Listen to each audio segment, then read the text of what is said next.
Hello guys, ഇന്നലെ നമ്മൾ ഇട്ട ആ വീഡിയോ കണ്ടവർക്ക് വേണ്ടി സോറി. നമ്മൾ ഇന്നലെ തന്നെ സിനിമ എടുക്കാൻ ഒത്തിരി നോക്കിയായിരുന്നു, നടന്നില്ല, പാളിപ്പോയി. നമ്മുടെ കസിൻസ് ഇന്നലെ പോയി. ഇനി അവരെ അടുത്ത വർഷം മാത്രമേ നമുക്ക് കാണാൻ പറ്റത്തുള്ളൂ. അതുകൊണ്ട് അടുത്ത വർഷം കാണുമ്പോൾ സിനിമ ഇടാൻ ഞാൻ ശ്രമിക്കാം.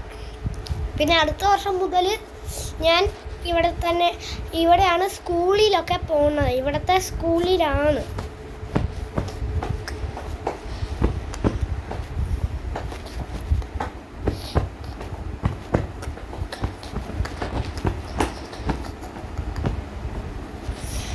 അപ്പോൾ സോറി.